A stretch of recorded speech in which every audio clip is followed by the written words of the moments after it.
do we call Tarantino Footman? Yes. And now you are the puppet master of a bunch of alcoholic retards who go on tour. Action.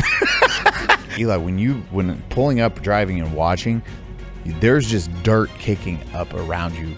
That entire gunfight. I was like, I know, I assure you, I know. You got no it's like, dude, it's just a miserable place to exist. Oh, you know, just here in China, having a great time, okay? What's up, everyone? Look who's joining us today. Hi, Ethan. Hi, Eli. It's Habitual Linecrosser. It's Eli Doubletap. You are the first person to be back twice. Really? Mm-hmm. Oh, wow. I mean, it's just because I was kind of hanging out down here for the whole week. That's it. I was like... You're like, Ethan. I just fucking... I was whoring myself out to different shows and like, hey, I'm here this week. And Brandon's out of town. Cody's, I think Cody's out of town streaming too. Or out of town. I don't know what Cody's doing. He was in Orlando still for a little while with Moody. Yeah, I could not. I was not about to stay an extra day in Orlando, especially after, you're getting the experience of back-to-back live shows and how draining that is. Dude, and people always have this grandiose idea. It's like, it's nothing but partying and fun.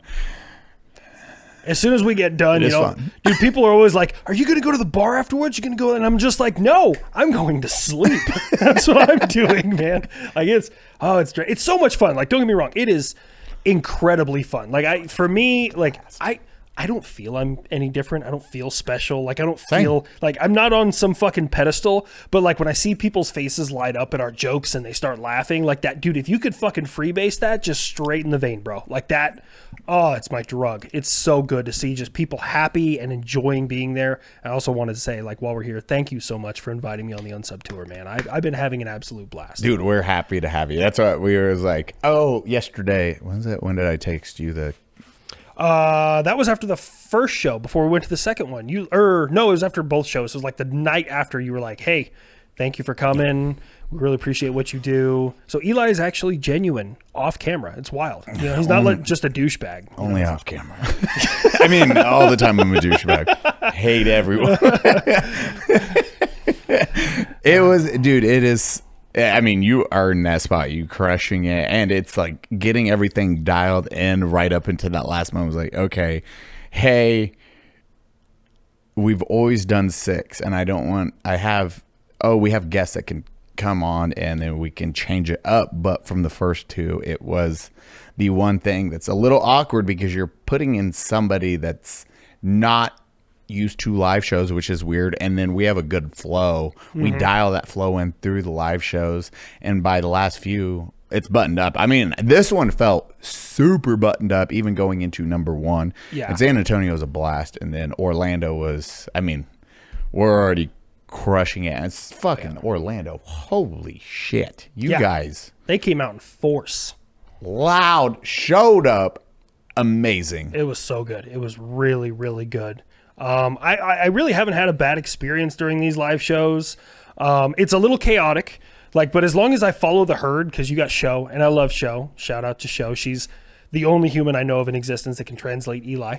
Yeah. But she's like herding us through an airport. She's like, go here, grab your bags. Okay, we're getting on this. This is the area where the bus is going to be. Like, she is on top of everything. And that poor woman, I don't know if you pay her enough, Eli. She gets paid pretty good. That I assure you. She has earned it. She has to deal with the chaos. And I'm like, I gotta offload some of this. Thank God. Yeah, but also it's really a cool experience, and not to try and upsell tickets and things like that, obviously, but there are the bones of every single show are the same. The skeleton is there. But the jokes we insert, they change, they modify. Sometimes we react to something people say in the crowd. Sometimes we inject our own joke, and sometimes we'll miss a joke that we said in the last show. And it's so every show is just different enough that if you really wanted to go to every single show, you would get a different experience slightly every single show. And I've played in bands before and stuff like that, and it's always the same. You never change. And to see it be able to work so well with those small, minute changes is honestly, I love it, man. It's so much fun, dude. It's just it's awesome meeting everyone, the VIP, and it's like refining even like the VIP experience with the meet and greets. Is like, hey, let's give the biggest thing was like more time for the individuals. Yes, we're restricting it because 100 or even 75 is a lot, especially right before a show. Yeah, because we're landing just for anyone out there.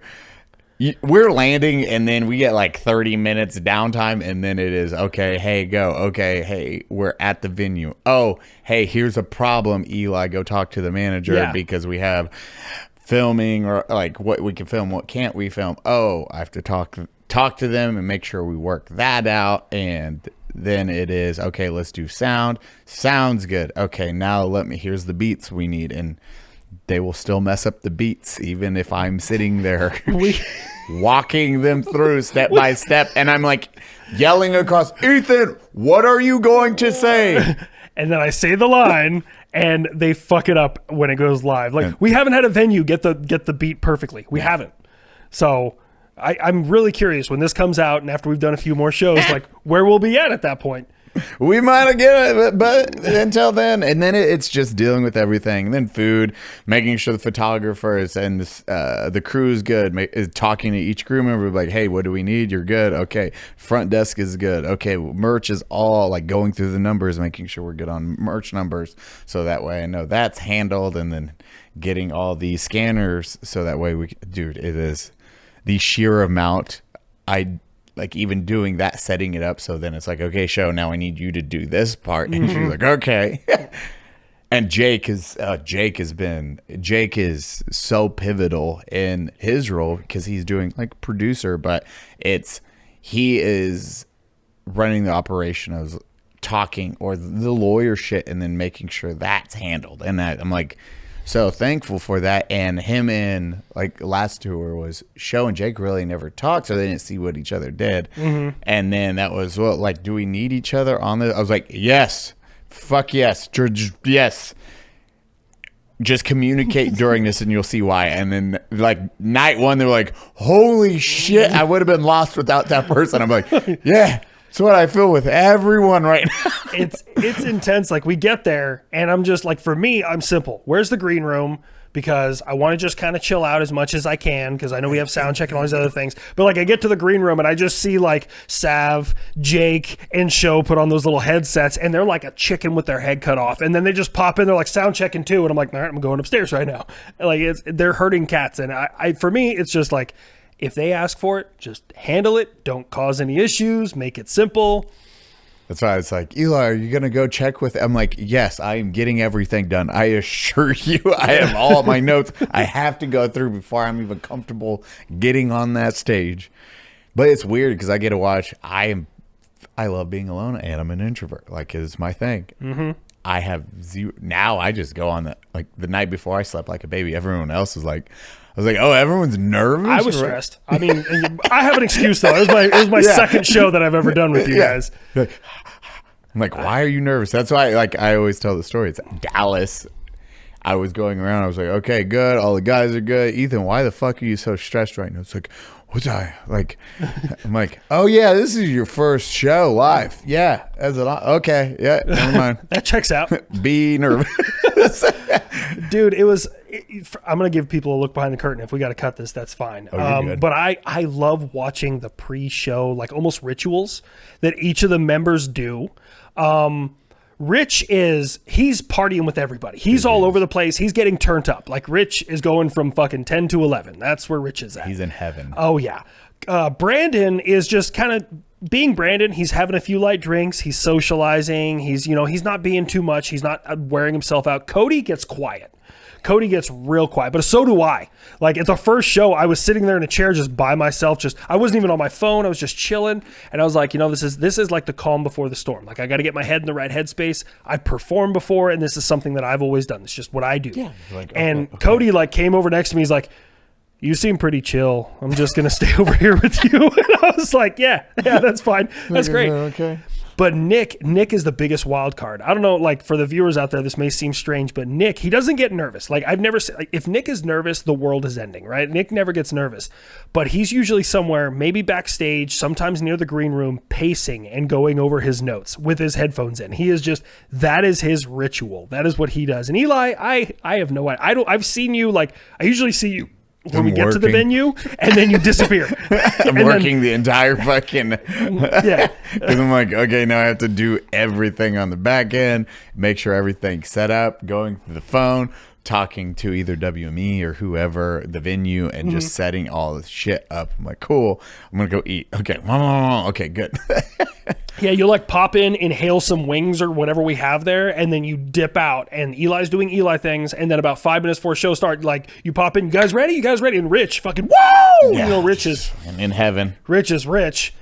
And then it's like we all go upstairs and, you know, it's all high fives and chest bumps and, hey guys, you know, let's fucking rock this shit. Because like at the end of the day, and that's one thing that I do really like about the group, is we want every person who walks through that door to feel like it was an amazing show, like they had a good time. That's all I want. Like that's it. And I like, check all, like, and it is why it is bringing, it's like, oh, well, this is the Unsub live show. Like, I don't give a shit. It's the Unsub live show.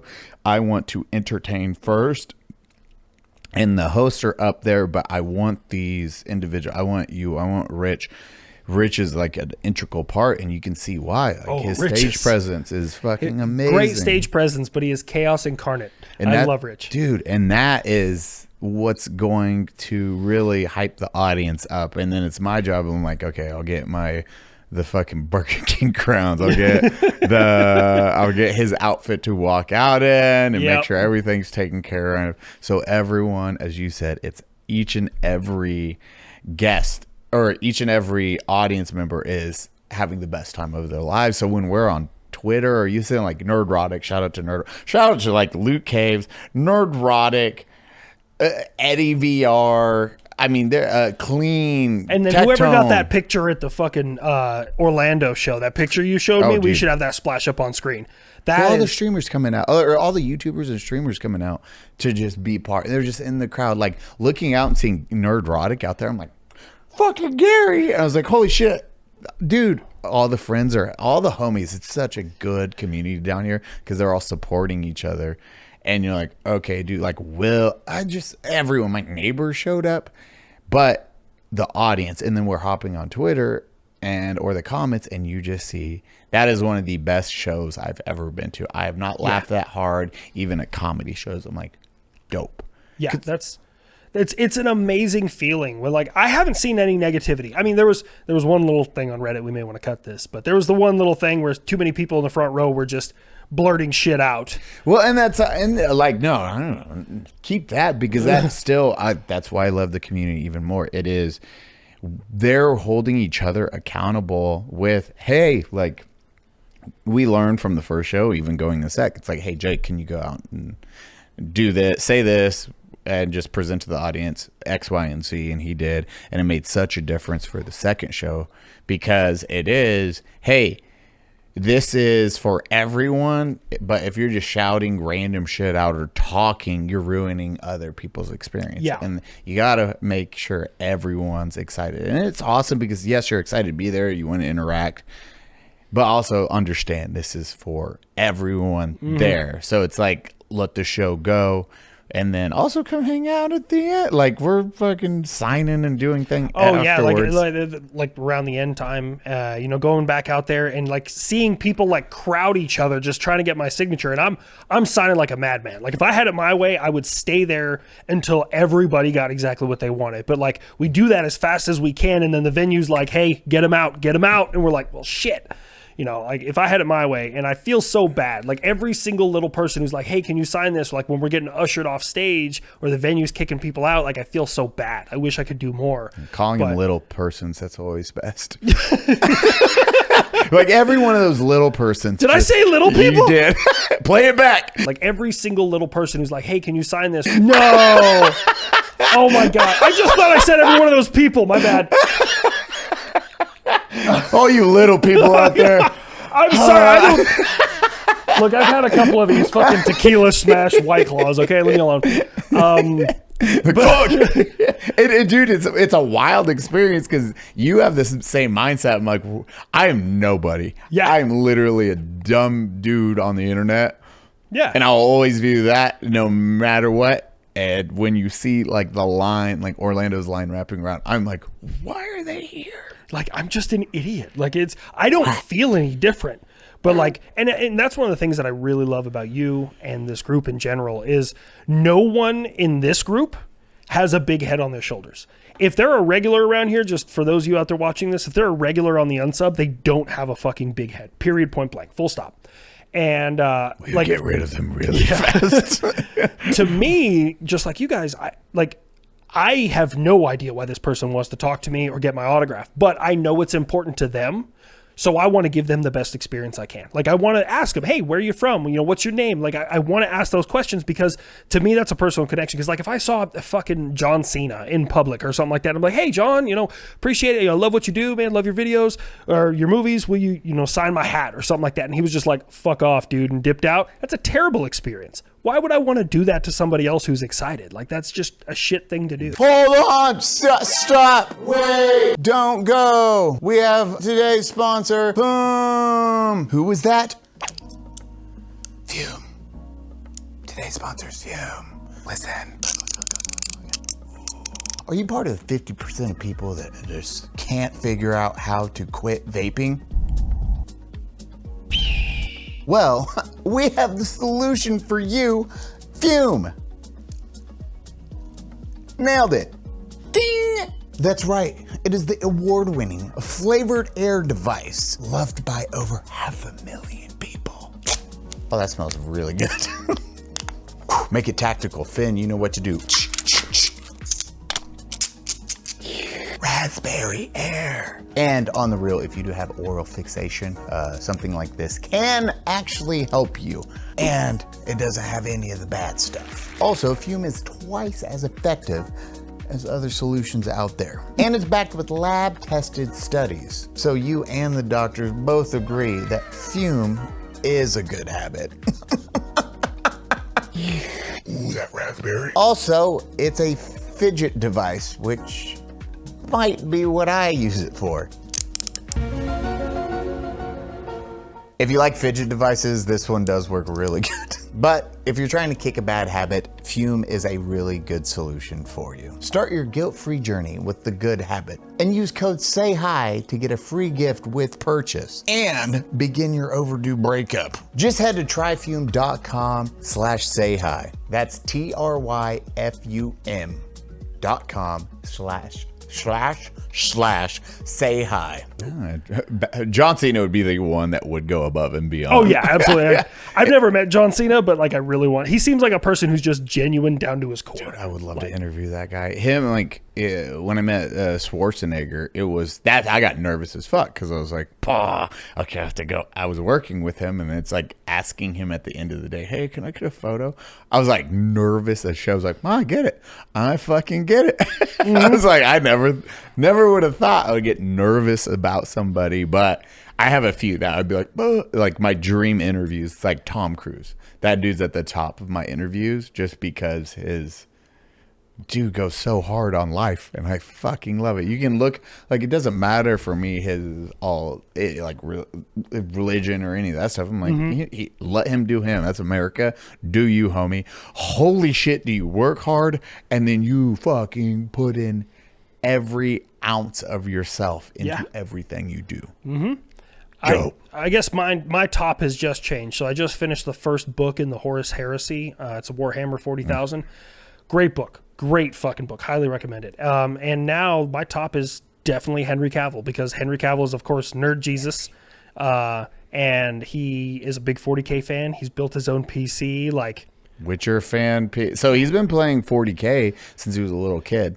Really? So yeah. So Warhammer, Witcher, any of those big book series that he does actively read, he learns in lore. That's one of the problems with The Witcher, why he dipped, because he's very true on this stuff. He's like, this wouldn't happen. This wouldn't happen. It's like, okay, I'm dipping out.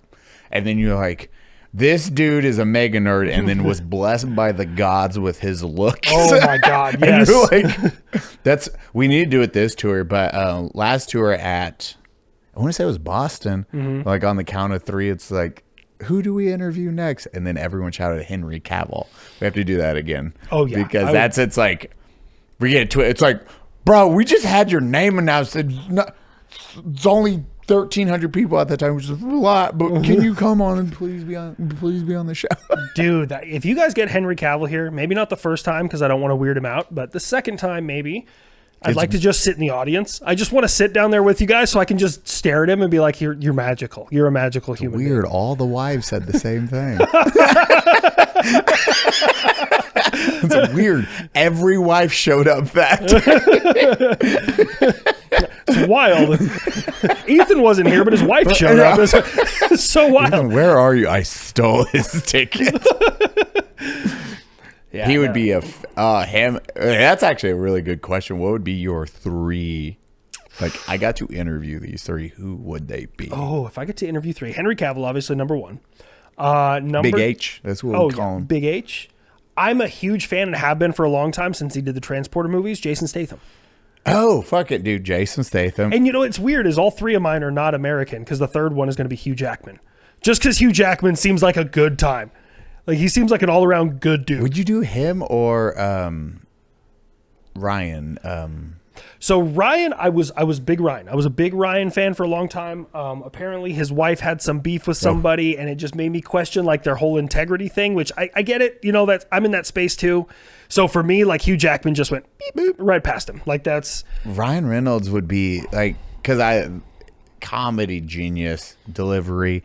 His wife, it's one of those things because I was like, oh, that is not a good look. But I don't know if it was like, oh, I maybe can do the same kind of style of joke and carry myself as my husband. And then it did not happen. Went over like a fart in church. Mm-hmm. Yeah. Ryan, I will say one thing Ryan Reynolds has is his delivery is consistent in any movie of jokes. Like, he has his own delivery that no one else has. Like, if I tried that delivery, people are like, oh, you're trying to do Ryan Reynolds? 100%. Like, that is his delivery of a joke. Like, So, but yeah, it's going to be Big H, fucking Jason Statham, and Hugh Jackman. That was going to be my... What is your 3, Eli? Dude. Tom Cruise, big as Tom Cruise. Big H, big as Big H. Dude, that third one, though, would be interesting because... Oh, man, dude, Christian Bale. Oh, he would be good. He would be good.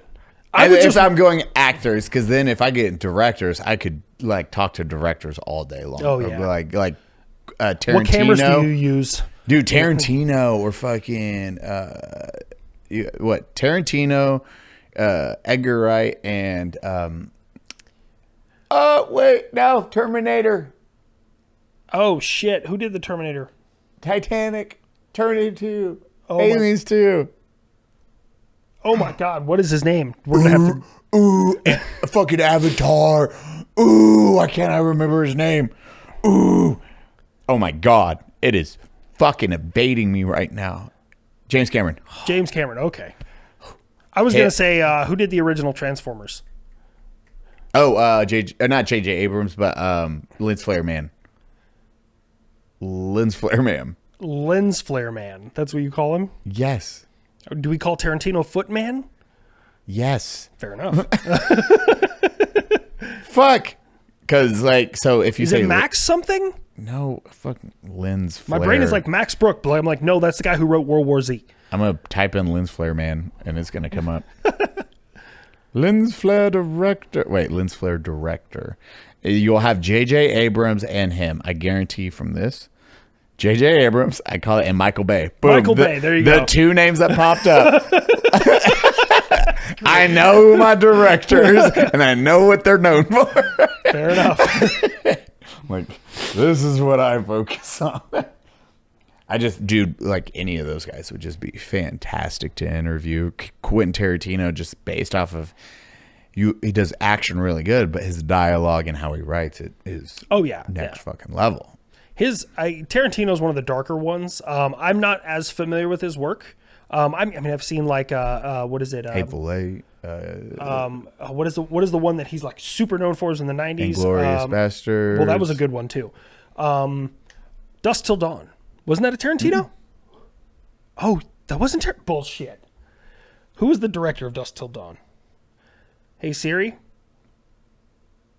Who was the director of Dusk Till Dawn? Watch. Fuck, it was Robert Rodriguez. Damn it. Robert Rodriguez actually blew up because he did his first film with a tiny budget, and that's how he got his name out there, because he's like, okay, they didn't have gimbals yet. They had what do they call it? They're like easy glide cams. So it was a glide cam, which is this weird mechanism. I hated setting those bitches up. This is like 2009, 2000, and before that tech, really old tech, but it's before gimbals, so it's how you would do it. But he was able to create a feature-length film on a tiny budget, and then it kept opening up stuff for him, and then he got that from Dusk Till Dawn. I also like Death Proof. That's another good one. Death of Tarantino. That is okay. That's Tarantino. I know for a fact.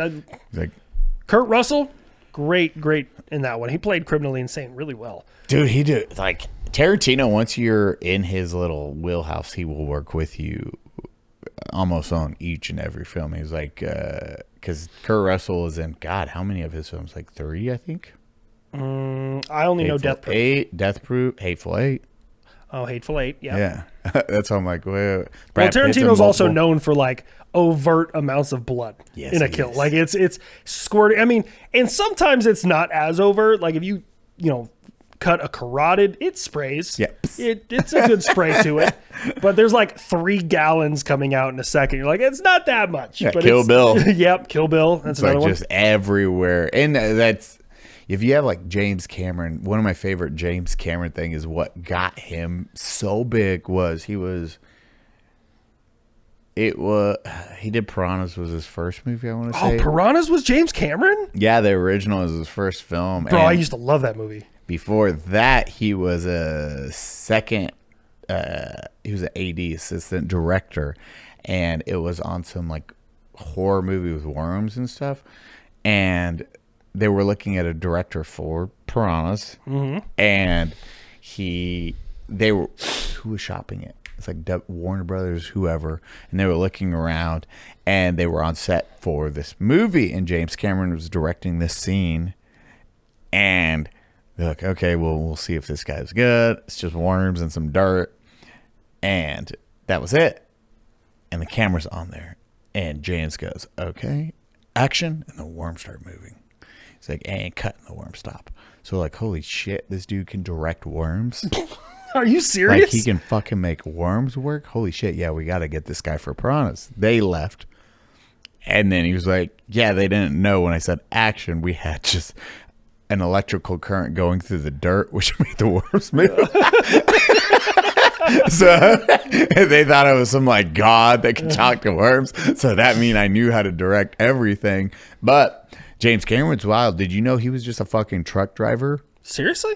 I know he's been out of the Titanic like a bunch of times. Titanic. Well, I mean, like, that's why he did that movie. Like, he was fucking super. Like, yeah. He did Titanic for that. For Terminator was a dream.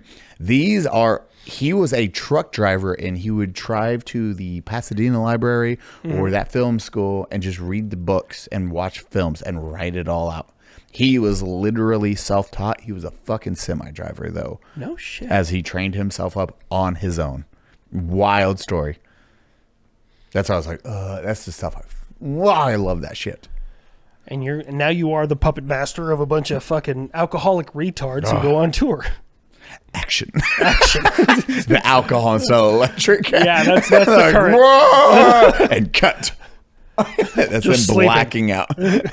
So I, Mr. Habitual Linecrosser, yes, have a couple of questions for you. Okay. Last time we talked about like childhood. Yes. We were very...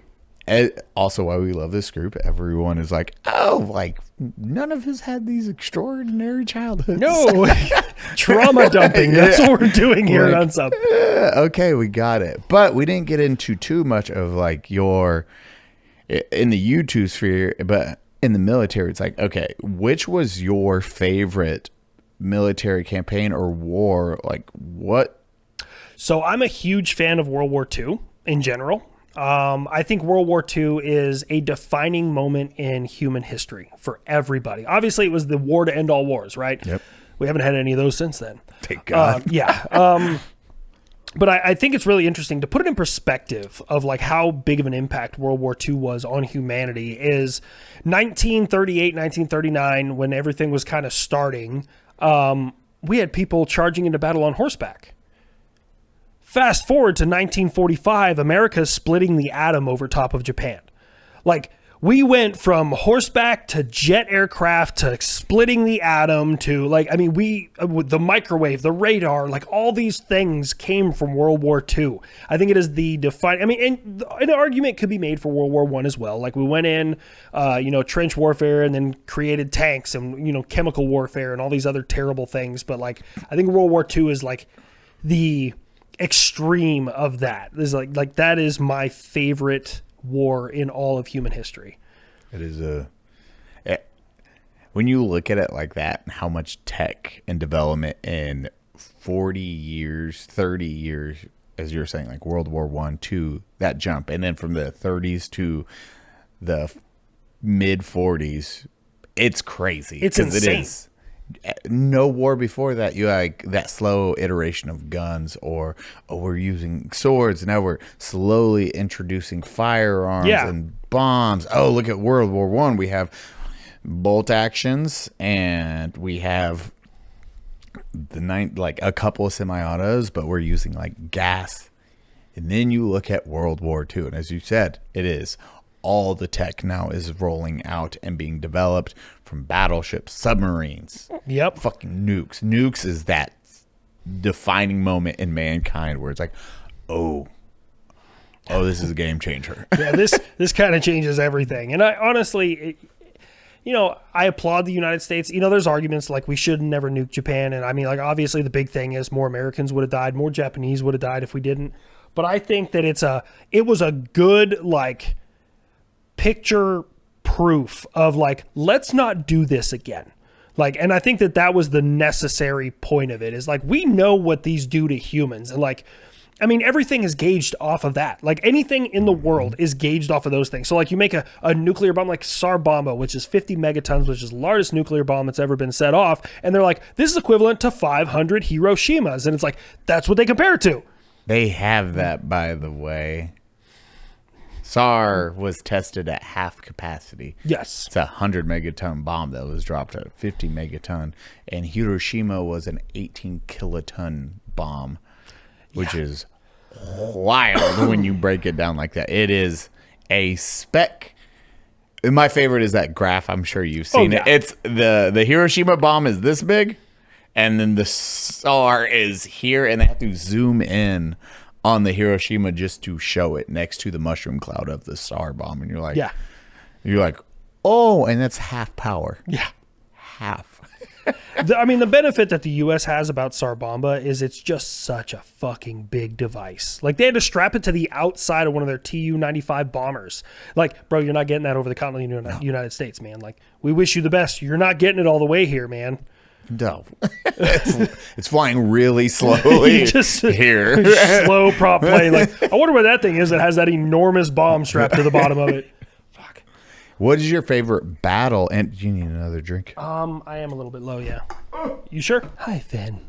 I got you here. We're going to go into a little segment I call Who Wants to See My Nutsack?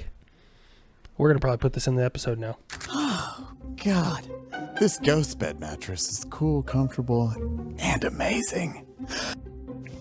And when you pair it with one of their amazing pillows, it's better than doing the deed.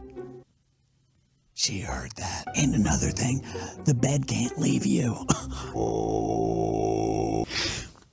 Well, looks like I'll be sleeping alone. But at least I'll be sleeping cool and comfortable with their new technology. And they're built to last. High quality, durable material, backed with a 20 to 25 year warranty.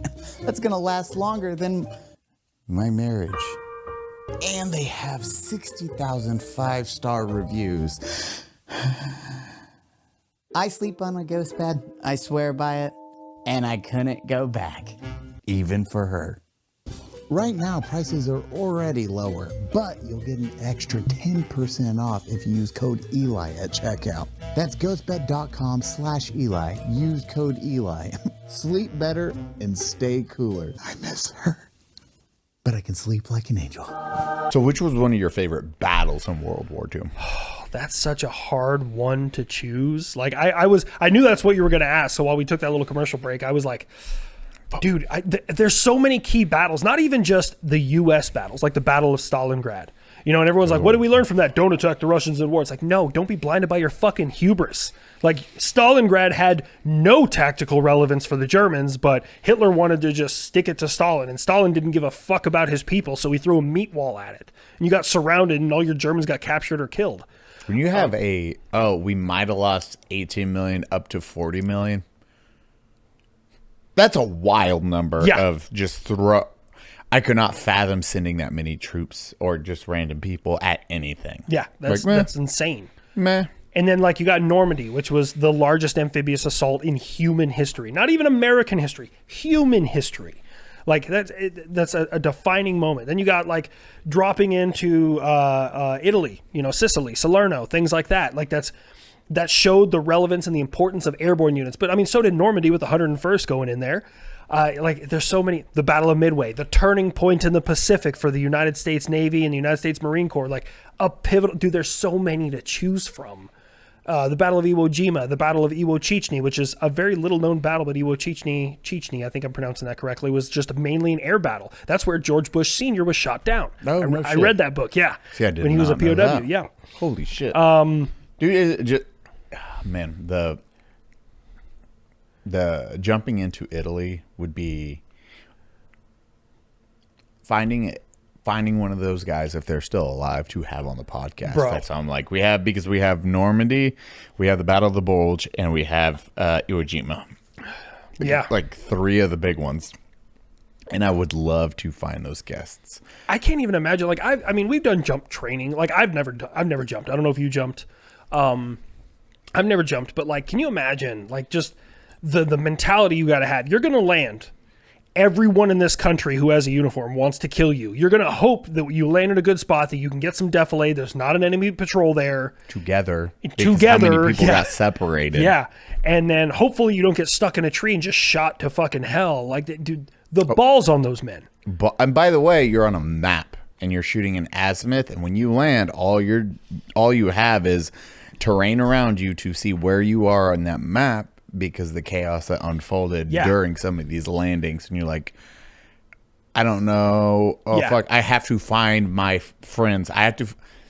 Brother in Christ. Yeah, like, you're looking at this map and nothing matches because the U.S. Navy battleships just shelled the area for 2 days before you got there. So all the buildings are gone. The fucking mountains are damn near level. The trees are gone. You have no idea where the fuck you are. Like, that's just sheer stones. And then how are you finding your own guys? You're like, holy fuck. Are those my guys? Yeah, you don't have night vision. Like, No. You're just there, man. Like, there's so many important battles in World War II. Like, I personally, and it's because it's a little known battle and I love it. I actually asked Nick to do a video on it. I'll probably end up doing a video on it myself because he said there wasn't as much there as he normally likes.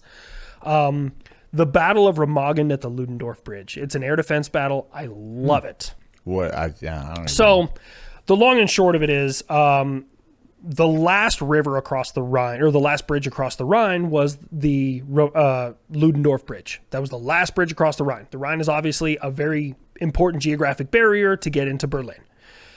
Well, the U.S. military, I can't remember which division it was, the U.S. Army mostly, was on their way to try and get there. And they got there expecting the bridge to be destroyed. It wasn't. The Germans were trying to destroy it, but only half of their explosives went off. And that's when, I think it was General Patton was like, take that fucking bridge now. So only half of their explosives went off. America rushed in there and started just murking people. Took the bridge. Like, there was dudes in a fucking John boat on the river, and Americans were like using tanks to fuck them up and shit like that, right? Just America doing what America does. Yeah. Well, they seized this bridge. Then they sent the engineers, the Army Corps of Engineers, in there to shore up the bridge as best they possibly could so they can start getting heavy armor across it and troops and everything like that. Well, by the second day, At the far side of the bridge, there was a tunnel, and 1,000 Germans were in there that had surrendered to the U.S. They're like, we don't want the smoke. We don't want this. And then the German Luftwaffe was like, we're going to take out this bridge. And they started using Messerschmitt 262s, which were the first ever jet aircraft. They were using Bf-109s. They were everything they had, including V-2 rockets, to try and take this thing out. Unfortunately for them, the U.S. was like, this bridge is vitally important. And they took air defenders and put air defenders there, which makes a lot of sense until you realize these air defenders had just left the Battle of the Bulge and were mowing down German battalions with machine guns. Like, these are not green soldiers. These are like very angry soldiers. Yes, they are war as fuck. So the Germans in like a week lost like 106 aircraft just going at the bridge. They never destroyed the bridge. Eventually collapsed under its own weight, but like they never took out the bridge. America put 12 divisions across that bridge. Holy shit. It's a very little known war history thing, and I love the Battle of Remagen at the Ludendorff Bridge. I think that's... Dude, it's like those stories that you probably no one's ever heard of, because those exist too. And it's like any battle or any warrior or any platoon or group, those are those ones. It's just wild. I couldn't even imagine being there during that or Dude. actively partaking in it. And then at that time... no one's going to know when you get home, like your buddies in your local farm or whatever, that's about it. And then that's it. Like, and those are the wild stories to me. I'm like, holy shit. There's so much lost history that's verbal history from these guys. And the downside is, and I always put my best foot forward. Anytime someone's like of the right age bracket and they're like, yeah, I was a World War II vet, I want to hear their story. Like, period, point blank, I want to hear their story. But there are some people that embellish that fucking story, and I hate that, dude. Be proud of what you did. If you were a fucking cook on a fucking what is it? Like a cooking ship or whatever the fuck that brought people food.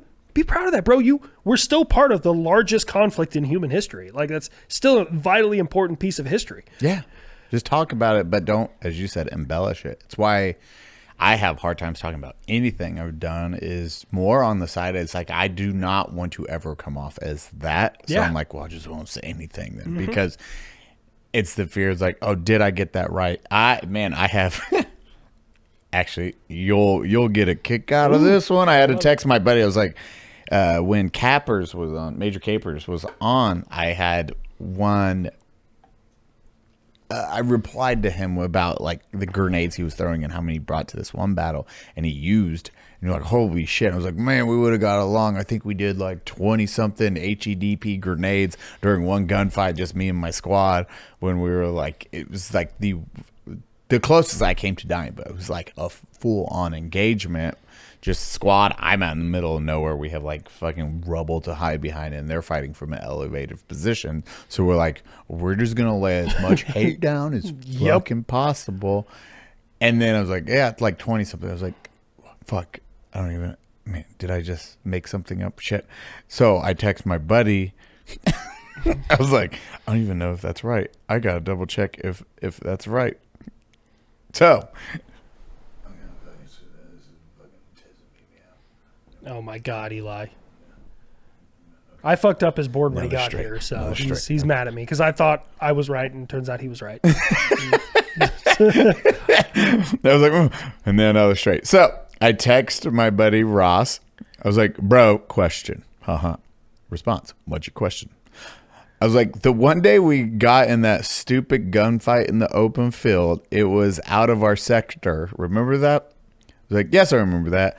I got bullet holes in my ACU top and some crap in my arm. You guys were pinned down, if I remember correctly. I was like, yes. How many grenades did we everyone fire? The HEDPs.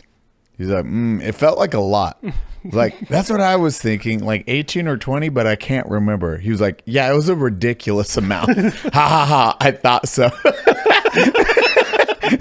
I was like, okay, I do remember that. I was like, if you remember the name of the location, let me know. And I was like, it was East Rashid or West Rashid, because we were in East Rashid and it was in West Rashid. And then he sent me the paperwork. He's like, it was before this date because here's the paperwork for when I got for the shit I got hit in the arm with.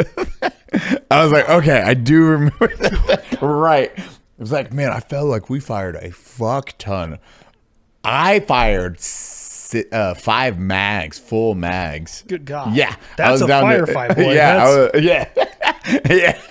I used a smoke grenade like when the striker pulled up because I was like, we need to fucking get out of here. And this is calling. He's like, we need to fucking go. We have no cover. Pull the fucking striker up. And then Sergeant Bruno, thankfully, was like, fuck this. I'm not like this. And he pulled the striker up. And I was like, I'm actually using a smoke grenade because I'm getting like through the smoke. I threw maybe two. I was like, boom, boom. And then me and Ennis mounted in. And then the rest of the guys mounted the other side. But when they came in, like, first thing I was like, give me a fucking cigarette. And then I put the headphones on.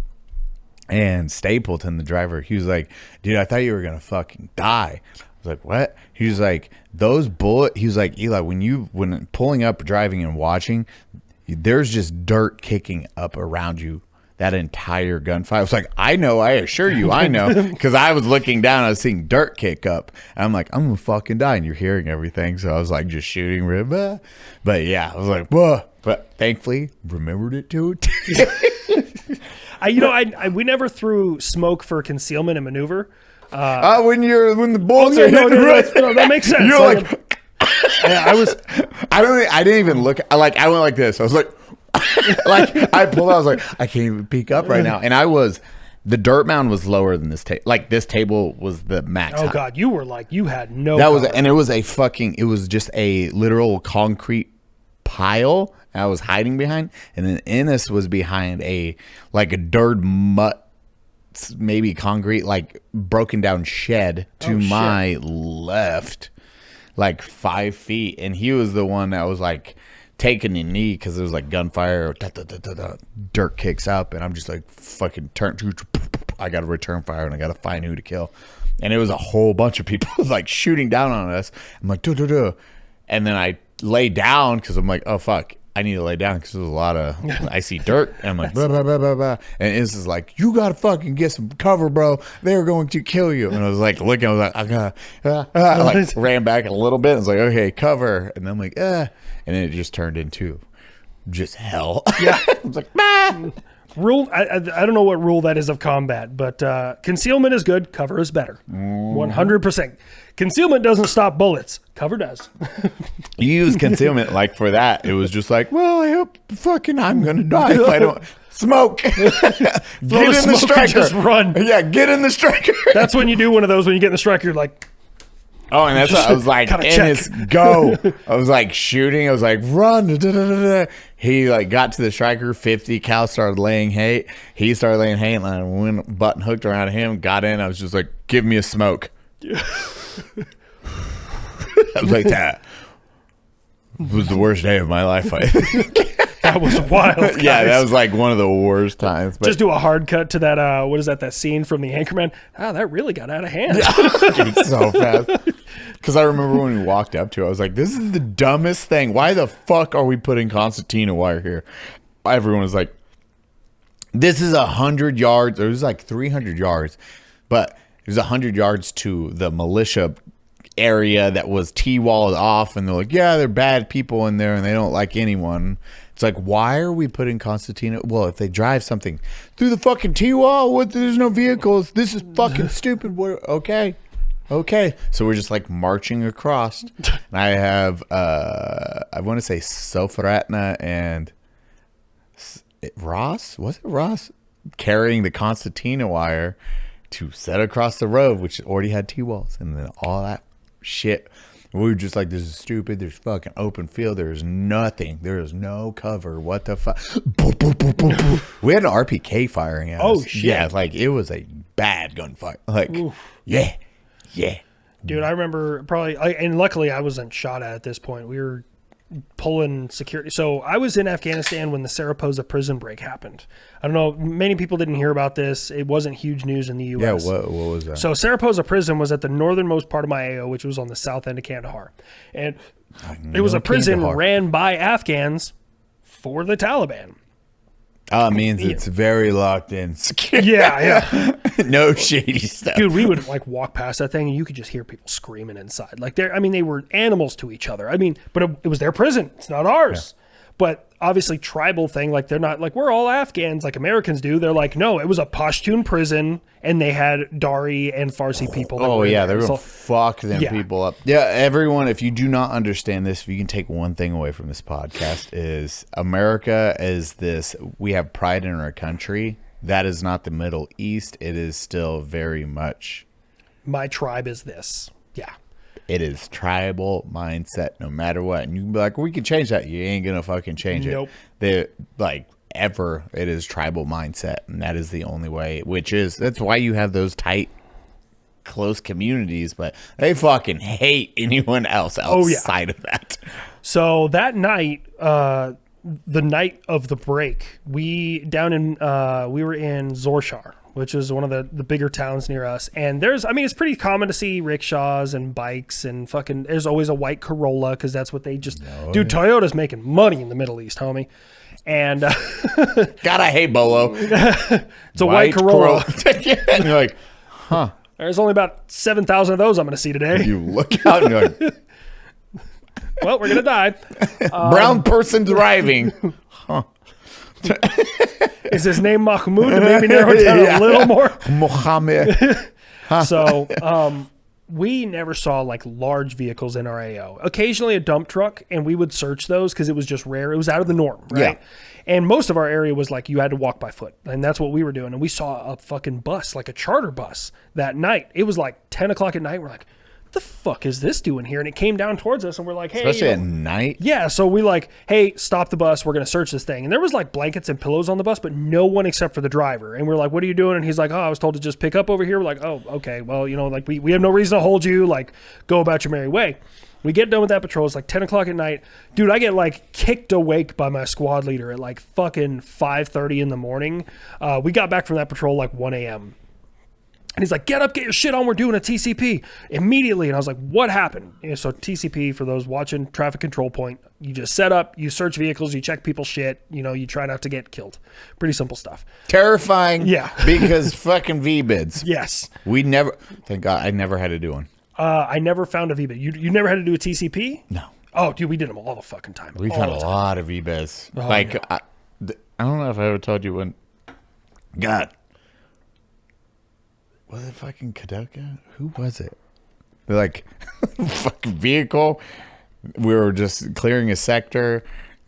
He went, they were clearing a vehicle and the trunk door open, so they shotgun breached it. Like, poof, they open it, and it is two fucking 105 shells. He's like, whoa! We need. I'm immediately shooting the driver. That's the trigger, man. He's getting it. Well, it's just a house. It was part just a of house? a fucking house. Oh, Yeah, God. we were like, holy shit. That could have went so bad. Oh, my God. So, search the vehicle. I get kicked awake. And they're like, we got to do a TCP right outside the cop right now. And we're searching every vehicle, every person. I'm like, okay. And they're like, bring the hide system, the bats and hides, that big-ass camera. Get, like, their fingerprints and their iris and shit. God, I forgot. So, like, we get all that shit. We go out there, and I'm like, I still don't know what the fuck's going on. I was like, what happened? Like, there was a prison break. Where? Saraposa prison. 500 inmates escaped, and they got in buses and left. And I was like, oh, shit. So, like, because obviously the Pashtuns controlled the area I was in, so they put them on buses and took them to where the Pashtuns didn't fucking control. And we ended up only finding like 3 guys that had escaped that fucking prison. Not even myself. We found nobody. So like, I mean, we searched all day, but what I was getting at is, in the middle of this, they had like right outside our cop, they had like this big Jersey barrier T-wall fucking, TCP. We never used it. Traffic could just come and go through it. Whatever. Cool. But they were like, we're setting it up now. I was like, all right, cool. Hop up in there. I was the SDM. They're like, get in the tower along. There was a tower built in there. I was like, cool. I get up to the tower and Squad I still designated marksman. Yes. I still have this video somewhere. I don't know where it is, but I still have it somewhere.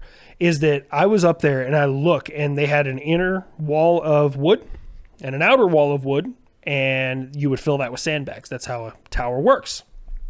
There was nothing in between. I had 2 layers of fucking press board and hopes and dreams up in that fucking tower. And I was like looking down. I was like, I'm going to get so fucking killed. If someone just lays into me, I have no cover. 0 cover. Like, my best bet is to jump out of this bitch and try and save myself. But yeah, that was... Good old days. Do not want to do those again. Especially at my age, I'll be like, Just everything hurts. Why does it all hurt? yeah, why am I getting shot at and it's 140 degrees? And I'm wearing 100 pounds on my spine. Oh. I was like, fuck, no. The heat over there is something fucking else. When it drops down to like 70 degrees at night and you're shivering, you're like, dude. You're like, it's so wild to shiver at 70 degrees. But Were you in Qatar? All right, sorry, Kuwait. I passed through Kuwait a few times, yeah. Dude, like when you do your like 1 week in Kuwait and it's August, you're looking at like 130, 140 degrees. It's fucking hot. Oh, yeah. And then you're in those tents if they don't have AC. But in Iraq, it was still on rooftops. On the tarmac, you're looking at like 100 and some 150. Like you can cook an egg on that. Oh, yeah. And then August, July, you're looking at like 120, 130 degrees. And then when it gets down to the 90s, you're like, oh, man, thank God. Mm-hmm. Oh, this is so nice. Dude, to this day, every country I've been into in the Middle East, except, UAE is kind of a little bit different aside from the whole slavery thing that they got going on. But every time I'm in the Middle East, I'm like, who the fuck wanted this place? Like, who was like, this is my promised holy land? No, dude. Anywhere else. Like, the weather's miserable. The dirt smells like ass. Literally everywhere you go in the fucking middle. Pick up the sand where no one has been for 1,000 years. Smells like ass. Period. Point blank. And like, you got no bitches. Like, dude, it's just a miserable place to exist. No wonder they're killing each other. Yeah. Like, we're not going to change that. Angry. Like California, I'd be like, if it was just nothing else and not California, I'd be like, this is beautiful. Yeah. This is great. I'm not fucking sleeping on my roof because it's too hot to be in my house. Yeah. You're like, Look, Ohio is a step up from the Middle East. Okay, it's a significant step up. Okay, in Ohio, there's nothing kind to say about Ohio. I'm like, well, thank God that is all done and over with. Go. Okay, so your favorite battle, air defense. What is your favorite plane system? Fighter jet, plane, or Like of all time? yeah? The F4U Corsair. I love that one. Okay. I don't know what that Yeah, is. he has no idea what that is. The F4U Corsair, I love a good punching up story. I love like an underdog story. And that's Same. probably why I love it. Like if my favorite jet is probably, it's kind of a toss up between the Tomcat and the F-22, but like favorite plane overall is the F4U Corsair. And it's mainly for the Korean War because it's America not wanting to change America's ways. It was a beautiful thing, but like, pilots are still fucking damn good at what they do. So like MiG Alley in World War II, or not World War II, in the Korean War, like the enemy is using jet MiGs. America had prop planes. So That's fucking why? that's what we had at the time. And like everyone else is moving to gas turbine, and America's like, supercharged Merlin engines. How about we do that? Like it was, I don't even know if F4 used Merlin engines, but like prop planes. But this is the But crazy the speed difference is significant. what is the fastest prop plane? Well, that was the whatever that Nick talked about. Their attempt at a supersonic prop plane that America made. Fastest fighter prop plane. What is the fastest? How fast is Blackbird? Mach 3.3, so roughly, was it 2,200 miles an hour, give or take? 2,200 miles an hour. The fastest fighter type propeller driven aircraft is the experimental, so that means this was not used. It's the McDonnell XF-88B, which did 600 miles an hour. And then the fastest standard production was 575 miles an hour. And you just said how fast in miles an hour? Oh, like 2,200 for the Mach 3.3? Just so everyone knows the sheer difference and the fucking speed on these bitches. But here's the crazy part. They were holding their own. American pilots were going damn near 1-to-1 in dogfights with these jet aircraft. That's why I love the F4U Corsair. I love it so much. Was it turning or their turning was obviously better. You know, prop planes moving slower, have better lift. They can turn better than those things. I mean, they just use everything to their advantage. They know they can't climb and accelerate. It's a matter of tactics and capability. And the experience. The enemy at that point in time didn't really have good like air-to-air missiles. A lot of it was like kind of just, you know, fire and forget, like pointed in the same general direction. So that was to our benefit. Like nowadays, you'd get fucking creamed, but you know, in a prop plane. But back then, like limitations of the enemy weapon systems, but limitations of Americans' like propulsion systems, kind of made an even match. So the F4U Corsair, I love it. Plus, it's gull wing design. If you look at the thing, like you see, like where the center engine is and the prop is, the wings come down and then they go up like that. It's fucking hot. Oh, it's a sexy bitch. That's fucking dope. I love the F4U Corsair. It's the Rocky of the... It really is. I watched that movie Devotion, which is the only movie I've ever seen about like the F4U Corsair. Not a good movie. I know it's based on a true story. I just don't like it. I just shit-ass movie. Just don't like it. Like, I don't know if you ever saw that. It's two pilots. They get the F4U Corsair. They're fighting in the Korean War. One of them gets shot down in North Korea, and the other guy crashes his plane on purpose. He's like, "I'm going to get you out." And not people like made it about race, but it's your fucking wingman. It doesn't do like that's only people who watch movies give a fuck about race. Like in the shit, it doesn't matter, and you know this. Yes, I don't. It's wild. That is the most wild thing. But it's like I assure you, it has nothing to do with that. No. Those are your bros, no matter like yeah, whatever. I didn't look at anyone. I can't even tell like. Yeah, everyone's just your brother. Yeah, like you're just your family. Yeah. But the guy crashes, tries to get him out. His leg is pinned. He's like bleeding out too. And me personally, my brain is like, chop his fucking leg off. Dude, get him out of there. Like, do what you got to do. And he didn't. And he's like, look, I got to go. Like they went to evac the other pilot who crashed on purpose, and he couldn't get him out. And the other guy was like, hey, just leave me. Just leave me. And I can understand someone telling you to do that. Bro, I'm sorry. Bite the leather strap. Your leg's coming off, homie. Like you're coming home. But what I didn't know about the movie, and this is kind of a cool history thing, is that plane is still crashed and that pilot is still in North Korea to this day. No shit. Yeah, they haven't recovered him. The North Korean government hasn't given him back to us. Not surprised North Korea sucks. Yeah, Kim Jong-un's also a fucking fat piece of shit. So yeah, all that family is wild when you see... Man, I was just watching a doc on how Kim Jong-un and his sister's like the most... Oh, his sister's fucking crazy. Yeah, and like the most powerful woman in the world, and a psychopath. Yeah, but she also is extremely intelligent in how she does shit. Oh, she's smart. She's absolutely like I would never say she's unintelligent, but she is terrifying. Yeah, and then she knows what she's doing, and I don't think a lot of people, your majority, do not understand how powerful that woman is. Yeah, and. When you see how they grew up in, was it Switzerland or Sweden or fucking, where did they go to? I think Kim Jong-un, I know he did part of his schooling actually in the United States. I think he did. I'm almost positive he did. So they grew up together, and then they had not surrogate, but a fake mom and a fake dad. And then they would go to school, and no one knew because they had different names. And it wasn't their real parents, and they were just like, hey, here is your standard education. This is what we're going to do. And then they would get sent from country to country to learn, and then they were sent finally back home. And you read that, or you watch the videos on it, you're like, oh, and then you watch the sister on how she developed like social media and the power of that.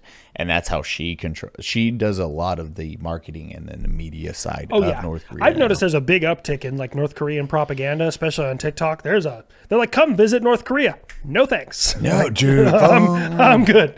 It's one of those ones where it'd be super interesting, but also absolutely terrifying. Yeah, like you got to see that one dude that took the poster, and then and they pretty much gave him back as a vegetable, and then he died shortly after for taking a poster. At a hotel, I would not, and that's what's terrifying because you're like, I don't know what I can. I'm gonna go to my fucking room and be like, yeah, you can't take pictures of stuff like you. You can't wear blue jeans. That's one of the new ones they brought in. They've outlawed hot dogs because blue jeans and hot dogs are Americanized. They're bad things. Really? And they're like, nope, fuck off. Yes, they've outlawed both those. Also, there's one Steam video game player in North Korea. Rumor has it it's Kim Jong-un, but one person is on Steam in North Korea. Yeah. Dude, that is such a wild... I want to start buying people tickets to North Korea. All these people who are like, we're the American, communists. Like, we should just start pooling money together. Like, just get a big pot of money, and anytime someone runs their mouth, be like, hey, here's a ticket to North Korea. Here. We've said I say on Unsub and everything, it's like individuals like Hassan. It's like, here, we will send you to where you think these people love you. Or it was like, here, have fun. See, go explore the world on our time.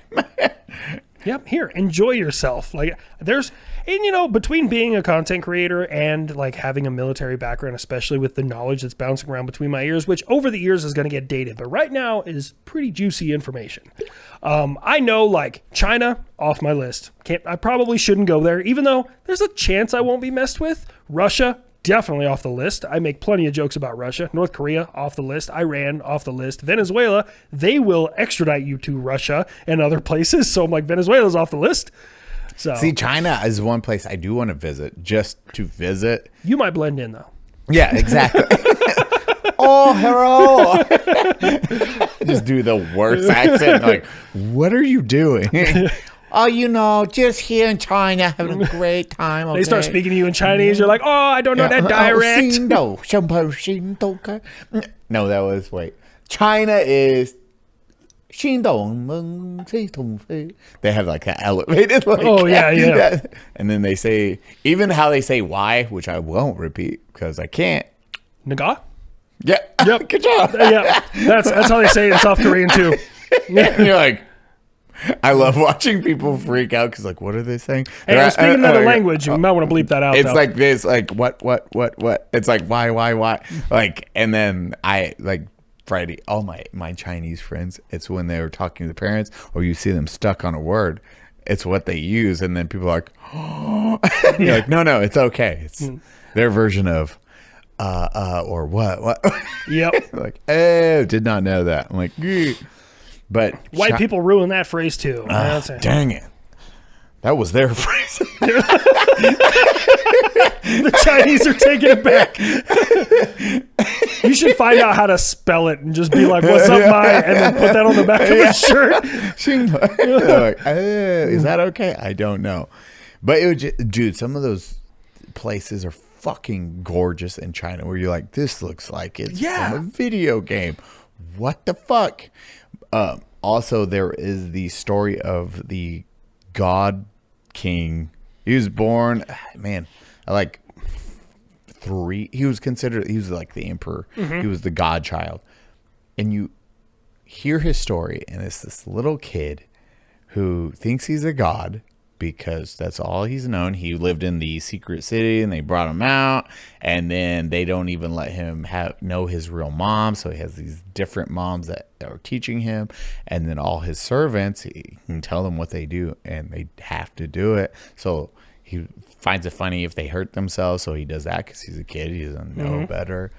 And then fast forward, then World War II breaks out, and then that power goes to arise, and then they arrest him, and then he doesn't know what's going on. At first, they don't arrest him. They're like, hey, you have to say this. So he's like, I don't know what's going on. So he starts preaching about like, what is it? Not socialism, but communism. Mm-hmm. And then the Communism Party has a problem with him. So then they arrest him, and he's getting a stipend, a huge stipend just for living. But since he's a deity, like, here, we'll give you a stipend to shut the fuck up. So like, okay. Or if you say something, you have to talk about this in this positive light. And then Communism Party takes over, and they're like, okay, we're arresting you. He goes to jail for years. And then they let him out, and now he gives tours. He gave tours of the ancient temple that he was part of, the secret city. I forget that city. The Forbidden City, you mean? Yeah. So, dude, there was a Forbidden City. The godchild that came out of that, dude, if you read his life story from the 1900s to when he died, fucking wild. Because imagine being like, you're a god.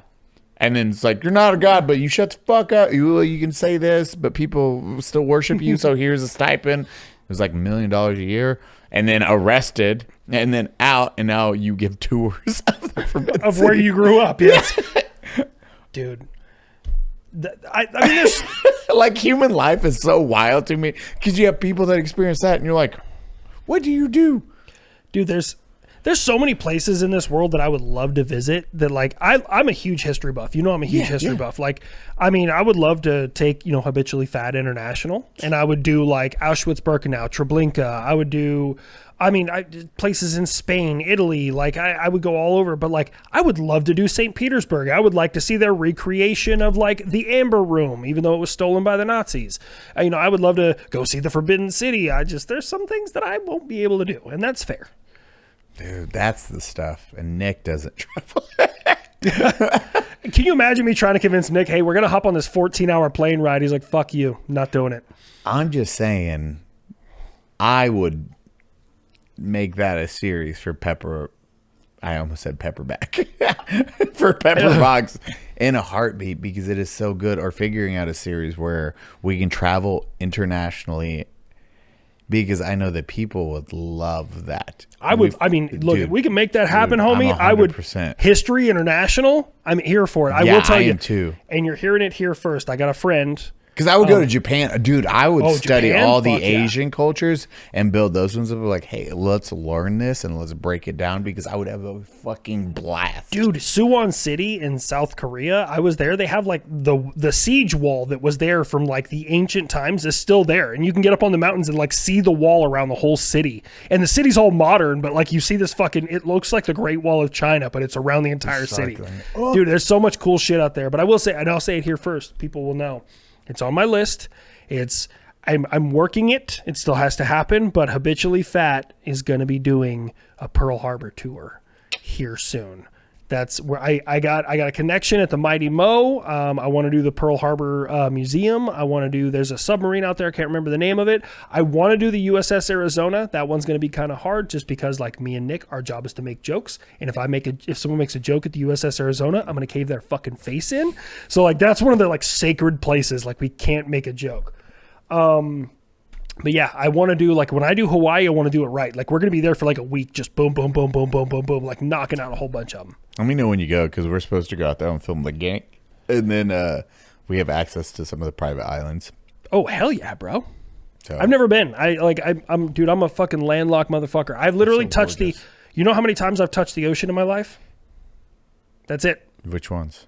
The Strait of Hormuz, the Gulf, and I touched the Atlantic one time. I've never touched the Pacific. No shit. Never touched the Pacific. Dude, Hawaii is, I mean, like, when you go travel, it is, dude, I seriously want to do it. Now I'm going to be like, okay, Pepper Boxes, we're figuring out something to do this shit outside of, like, Habitually Fat. Great.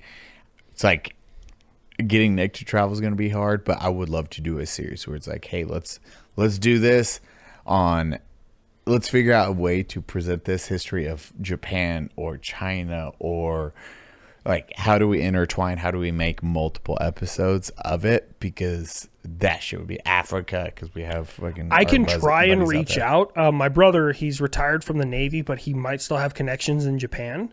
He lives in Japan. He might, I don't want to speak too soon, might be able to get us access to. Weimer was just out there. Well, Iwo Jima it's like considered like a sacred like battleground now. Like, you have to be invited by the Japanese government out there. Shit. So he might be able to get us access. And I would love, dude, I would fucking kill to go to Iwo Jima. Yeah, done. Like, Yeah. Same. That's the stuff I would love to figure out how to do content, or figuring out, like, hey, how do we do this history segment? Because I think that would do really good, especially now that we're talking about it out loud. I'm like, I just want to do this content. Dude, I mean, I'm a history nerd. Like, for me, hey, learn about this history. It doesn't matter what it is. Like, Nick and I learned that when we went to like New Braunfels, and the guy showed us the furniture museum. We're like, okay, it's furniture, but he was excited about it and got us excited about it. And that's all I want is like, look, man, I want to learn about these things. And if I get excited about it, guess what? People who see it are going to be excited about it. Flip the fuck out. Yeah. We can skip the Middle East for a little while. Like, I know there's a lot of history in Jordan and Syria, but we've spent enough time there for a little while. We'll put it on pause. I'm good with Northern Europe though. Like I'd like to go see the Northern Lights. I think that would Dude, be- yes. There's a few places I have out there. I'm like, I have my destinations. Like, I'll go do this because traveling is something I want to do more of, especially as you get older. It's still like, okay, I'll make time. I'm like business first, and I have to break that. Oh yeah, it's so hard to break away because like it's almost like an addiction. Like you love seeing people enjoy what you're creating, so you're like, I want to do more of it. I want to do more. I want to do more, and you have to force yourself to step back. And you feel so bad because you're like, I should be uploading today. I should be making a video today. I should be like interacting with people today. But like they're gonna love what I'm working on right now. Like you have to break yourself away. But I will say one of the things we have to put high on the list: the Polish love us. And the Polish have an area, I don't know if it's a festival, where they dress up like Americans and they pretend they're living in a trailer park in Ohio. And we need to go. Be like, how do you like my accent? I've worked really hard on it. Just Like, holy, I don't even know a Polish accent. holy shit, now you're such a good, that's such a good accent. Dude, that sounds like a fucking blast. Those are the shit I think when I watch, I brought it up on the last Unsub, which was there was this remote city in USA. I don't like the way you say that. USA, like, Well, it's me remembering what state it's in. Fuck. It is the closest city is 100 miles. Like, it sounds like New Mexico. Like a third of the whole state is owned by the government. well, this is in the mountain area, so it's more in like that weird Nevada, Colorado, like everything where it's like, we're in between. But it is 100-mile dirt road to just get to this town. The town is a living 24 people, I want to say, like 30. And there's a bar, there's a post office, there's everything. No self-service. So, and only a couple YouTubers have done videos on it, and they will go there, and it looks like a fucking blast because they go and they're like, okay, there's houses that only half are occupied, not even half. A lot of people only rotate like 1 month out of the year, but there's this bar, and the bar owner. Well, we can get Cody if there's a bar. Yeah, exactly. We snag him, and you go in, and then the YouTubers had a fucking blast. They're like, holy shit, that was one of the best nights of my life. And the bar owner and the like 3 locals, they were just drinking, having fun. The old guy goes out, and they're like, you can't drive him. He's like, what? The one stop sign in this town is going to stop me. The policeman. That's awesome, man. This is like a 70-year-old dude, and he drives home shit-wrecked. And then the bar owner, he's probably like younger, probably a little younger than me, just barely. And they're asking him, what do you do? He's like, well, I run the bar, I do the post office. He has multiple hats for that place. And then there's like, oh yeah, I'm the handyman too. There's only like 15 people that live in this. And it is a small town. But you see how remote it is. And it would be an experience. That's what I want to experience. Fuck, you just reminded me of the... damn it. Can I remember? No, I can't even remember the Japanese YouTube channel. I'm going to have to put it in post. Dude, it was a Japanese film crew in the mid-2000s. I love this fucking story. Japanese film crew in the mid-2000s. They were somewhere in, like, China... out in the fucking, like, nowhere. Those are always the better places to visit when you go to any country. Yes, and this is like kind of on, it might have been near the wall, but it was, I want to say it was 100% China. I want to say it was like near Mongolian area at one time. Oh, goddamn Mongolians. Mongolian, goddamn. This film crew, again, Japanese dudes. They are out in the middle of fucking nowhere. Mm-hmm. And they stumble upon this young female. And I don't even know if she's 8. She might have just been 18. She's young. And she has a goat. And they're like, oh, what do you do? What are you doing here? And no, were they? They might have been Chinese, actually, the main... Sorry, I'm doing the... That's fine. We're Chinese. So then, because they spoke a little, like, it was a weird dialect, then they kind of understood each other. Understood. I love that word. Understood each other. Yes. So they meet this girl and they're talking and she has a goat. And then they start asking her, like, what the fuck? Okay. This is like, imagine a camera and you turn around, nothing. You're on one of the remote broken down walls. Mm-hmm. It's like, oh, well, I do this for a living. Sometimes I'll stand here and then I charge for people to take a photo with my goat. And that's it. And she's like this pretty, she's very beautiful, especially it's like no makeup, just traditional.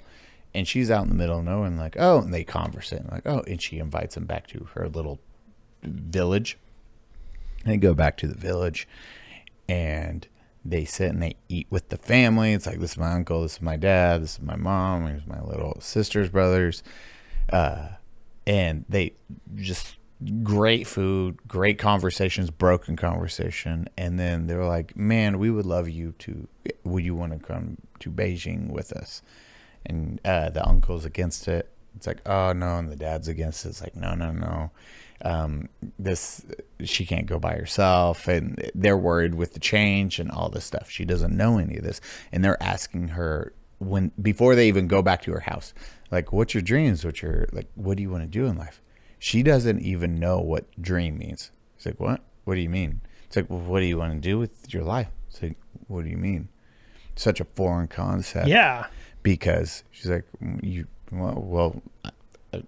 I do this every day to survive. She only knows that.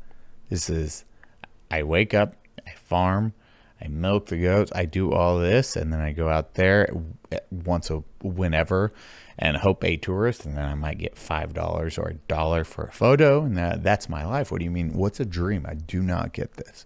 So it's a really foreign concept. And they have this amazing experience together, and then they're like, oh no, well, we can't, they don't understand. Fucking this phrase will blow your mind too. I want you guys all to know this is what it's like inside Eli's brain, and I'm following this conversation, but just watching him go all over the place. I love this shit. It's great. Dude, it's wonderful. Because especially when I'm pulling from like a video from a couple months ago that I'm like, oh yeah, this impacted me. She thought planes were on a sky highway. Oh shit. Yeah. I mean, it's not unheard of. Like from what I hear, the insurgents, when we went into Iraq, they were told that our tanks were made out of wood. Yeah, that's what they were told. They thought our armor had air conditioning in it. The Afghans thought the same thing. And then our Oakleys had X-ray vision.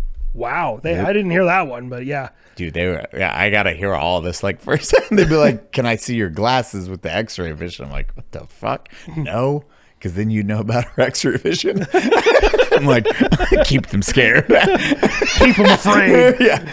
So she didn't even understand the concept of like cars, kind of. She's like, okay, yeah, driving. And she's like, oh, so the planes, they do road skies, and that's how they fly. They're on like a road sky. And they're like, what the fuck? Education is incredibly important, folks. Dude. Family says no. Look, no, she can't go. Boom. Next day, they're going to leave. They give hugs. They're like, hey, great to meet you.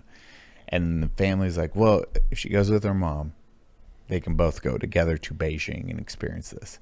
That next week, they fly out to Beijing. And they are wearing their traditional, like, Tibetan, weird, or, like, Mongol outfit when they show up. Because that's it. And their face is like, what the fuck? It's blown away. They step off of, they pick them up to the airport. Then they ride a subway. And she's just, like, in awe riding in the subway. And then they take her to to downtown Beijing. And they step out. And then she's like, oh, the skyscrapers. Yeah. She's never seen something like that. She's like, how did they build that? It's just blowing her mind. So each experience, her and her mom, are just fucking mind-blowing experiences. The food, the interacting with people, all brand new. They hug. Everyone loves it. They go home. Last they heard of them. 20 years later, they go back and they're like, we're going to go walk this place. We kind of remember where this little village was out in the middle of nowhere. And they documented this. It was a Japanese film crew because he spoke Chinese. So I did remember it. Okay. And they go. they find the village and they're walking, and there's a little girl on the side of this village, and she's like, hey, have you seen this person? This is her name. This is what she looked like a long time ago. Oh, that's her right there. It's this big, beautiful wooden hotel, like massive. Like, oh, that's her hotel. Like, wait, what? They walk in. Like, wait. Okay. They walk in. She immediately recognizes him. It's like, oh my God. Like, they run down. Boom. It's like, what the fuck is this? Oh, after I left you all, I knew what a dream was, and I wanted to make a hotel for people to live and stay when they came. And if anyone was visiting or travel through, they had a place to stay. So we handmade this fucking That's awesome. gorgeous hotel. Like everything was handmade. The beds with real like mattresses and stuffed pillow, like insane detail. And all because he gave the opportunity to go to Beijing, learn about that, and then have a dream. And then when the mom recognized, mom didn't recognize for like a couple of minutes. Mom was like, oh, here, let me show you to your room. Da, da, da, da, da, da. And then the mom clicked. Mom broke down crying. It's like, thank you so much. My daughter knew what a dream was, and she made this because of that. Dude, I got to send you this video. Yeah, dude, absolutely. I'd fucking Dude, check that out. it's fucking mind-blowing. I was like, oh, my heart. You know, it's crazy. You show somebody capitalism, and it just creeps into everything. Dude, so fast, too. Because she crushed it, too. When you see the sheer size and beauty of it, it was like... Because the village came together and built it for her. Mm-hmm. You're like, dude, this is fucking dope as hell. Oh, I can't wait for you to watch it. Yeah, I'll check it out, man. This is stuff I was like, when you're saying, it's like, hey, I want to go visit this, or I want to go see this one location. That's why I'm so on board, because those opportunities, and you get to see how humans live, and then like those little passions or those little fires that can start from it. Yeah, I for me, there's so much world to explore, and like, you know what's crazy is that ever since I was a kid, I really wanted to visit Australia. I've liked Australia. I've liked Australians. I've liked Australian culture, things like that. And the more I learn about what's down there, I don't know how I feel about it. Like, you know, people are like, oh, it's just a little huntsman spider. It's like the size of a fucking house cat. It's crawling on your wall. Oh, that one don't even bite you. They're not even venomous. Like, I don't care that it's not venomous. It's fucking huge, man. God, Australians are just so cool with like everything being out there to kill you. And it's the only thing. It's like the terrifying thing. Oh, that one doesn't kill you, but everything else does. Yeah. Yeah.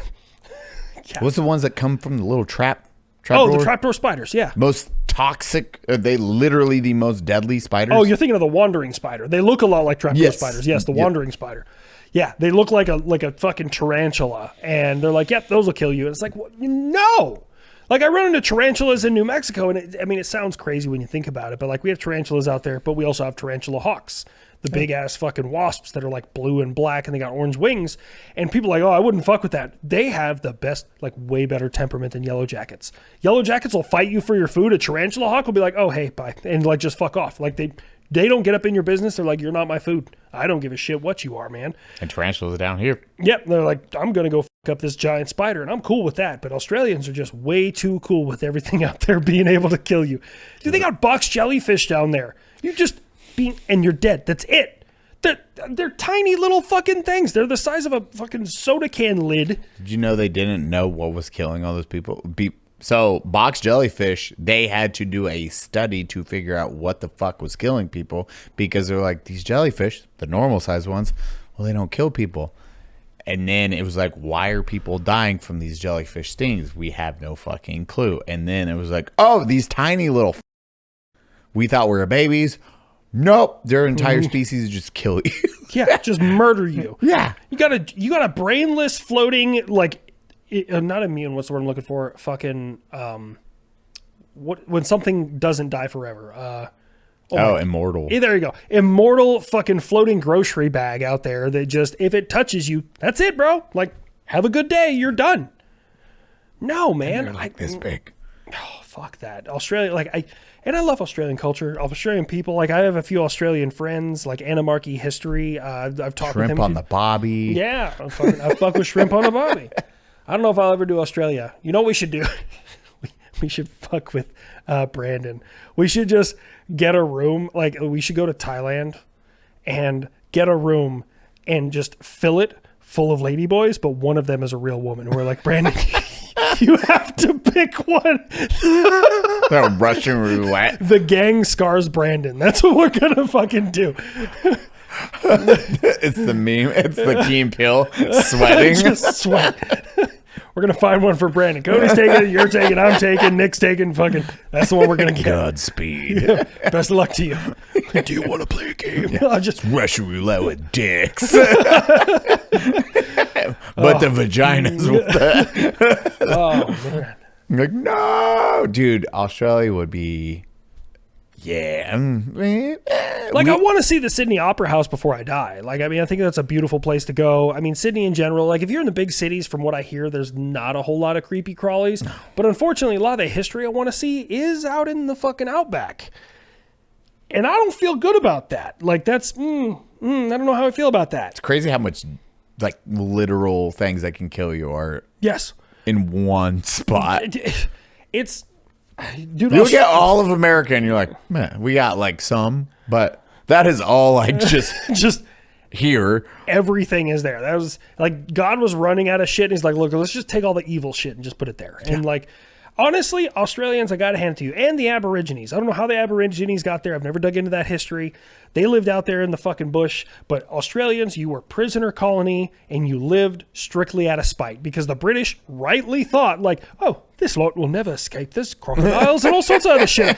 And they rightly thought that, and Australians were like, we're just going to survive out of fucking spite now. We'll make this fucking happen. Like, we're going to just make it work. They want us to come. I've got so many DMs about an Unsub live in Australia. Oh, because they like people ask, like, when are you going to do Unsub Europe tour? I'm like, I don't even know if we have the audience there. It would be an amazing experience. It's just the audience is like, okay, how would we even do? It's those weird little things. It'd be a fucking blast, though. Oh yeah. Well, I also think that like if you did one like in the United Kingdom, it's cheaper for people from Europe to get to the United Kingdom than it is for them to get to the U.S. It's so very true. You might have like, because yeah, that's very true. It's way like, is there like Ireland, UK, and then Australia, and they'd be like, but we just need to sell X amount. Well, we could do China. Just don't make jokes about Tiananmen Square or Xi Jinping, or else we're going in the gulag. It might be a hard one. That might be a hard one. I don't know if we can pull that one off. It's like, no one be offensive. It's not very often in my life experiences, because my wife wants to travel too, that I like write off an entire continent, but Africa's out the list, bro. I'm sorry. Like this, even people like South Africa's beautiful. Good. I'm good. The whole continent's kind of off my list right now.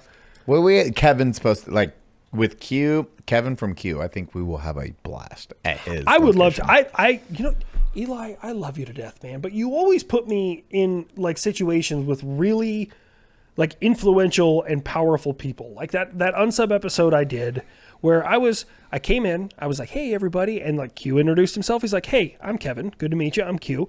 Cool. I didn't know Q, number one, invented 300 Blackout and then invented 8-6 Blackout. I just saw some fucking bald dude who was having a little too much sauce. He was having a good time. Dude, Kevin always parties good. Kevin was a good time.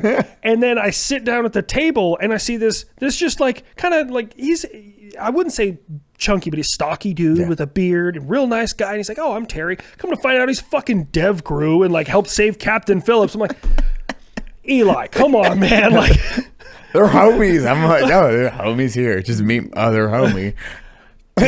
You always put me in a situation with fucking pipe hitters, man. Like every single fucking time, man. Like, what? God damn, Eli. Terry's such a good dude. Kevin is such a good dude. This is like Terry was a blast to have on the podcast crew. Like, and now I was so excited to see him and Craighead at SHOT Show when we were at the Trump Tower party. Oh, I didn't go to that. It was like, I wasn't at that. Yeah, so it was them. I was like, oh, it's fucking okay. There's a lot of people. It's like important people, and I'm like, Terry's like, Eli. Like we hang out, chat, laugh, ha ha. And I'm like, Craighead, and then we run. I'm like, okay, I found my people. Okay, I'm good to go. Yeah, I'm piecing the fuck out. Got to see everyone else too. I'm just like, this is what everyone has to understand. Eli and everyone else in the Unsub, in reality, in person, are awkward as fuck. Gosh. Like myself included. I'm not part of Unsub, but I'm awkward as fuck. I just don't. I'm like, what am I gonna connect? I want to connect with people I can wrap my head around, like what they're doing, or your average person, and people I get along with. So that's why, like, with your Terry's just a fucking normal. Terry is a great down to earth dude. I would love to I never got his phone number or any way to contact him, but Terry seems like just an all around good dude, man. I had a good time on the podcast with him. I had a great time with him. Like Craig had too. Like just fucking solid earth, really good dude that will always have your back. And I connect with those guys. I know Brandon brought Eli Crane on, and special or Navy SEAL did a whole bunch of stuff. Now Congress, I think. Yeah, Congress. I just connected with that dude instantly because it was just, we have a lot of the same experience. What's up, bro? You want a trauma bond, bro? Yeah, dude, instantly like besties. I'm like, okay, I think this is what I get along with the most. It's like people with trauma, I'm going to click with you really good, really quickly. Now, well, let's get into the nitty gritty. Who have you not clicked with on Unsub? I'm just kidding. I was like, that episode never aired. Was it the lost episode where we were like 40s are here? No, that was it was we've had a couple of guests that just never aired, and one is it's I mean, you could upload it and it cause drama and get those views. It's like this, like, but, and I think that it attaches to the wrong audience. And homeboy got way too drunk and he quit drinking, and I didn't know that. And then, like, where it was a problem, but he didn't say anything. And then he had like 8 beers in an hour, and then he just became belligerent. I mean, it was a weird back and forth. And then he was just making fun of like Brandon. He just rubbed everyone the wrong way, and it's a shame because I think in his core he's a good person, but because of the alcohol. I was just being a smartass. I didn't know there was like we've had a bad couple. vibe videos. I didn't know there was. I just won't air them or throw them under their bus because, like, I could get views and clicks from it. It's like I will never be that person where I'm like, wow, this guy is fucked up, so I'm going to capitalize on it. It just feels like you're a good person, fucking weirdo. I'm like, ugh. Okay. Last question before we close this out. Move to the after show. Who is your favorite YouTuber? Ooh. My favorite YouTuber. I'm trying to think who I watch the most. I'll be honest with you. Before this whole experience and everything of being a part of the crew and being cool with you guys, the one person that I watched the absolute most was Cody. No shit. He was the only one that I was like dedicated to watching. So the second time I came down here, when I met Nick for the first time, like we'd talked before, but I'd never met him. I'd met Brandon, and then you were like, yeah, just have a seat at the end of the table. And Cody was down there, and I was geeking the fuck out. This fucking donut operator. Oh my God. Like I was geek, and he was just like, so what do you do, man? And I was like, he was trying to be cool with me. And I was just like, words, mouth, they're not working. Yeah. It would be wild because I always forget that. Like, all the guys are, like, massive, and it never registers, and you get to see that reaction. Yeah. It's like, why are they freaking out? Like, even Nick. Like, Nick was like Cody Brandon. He's like...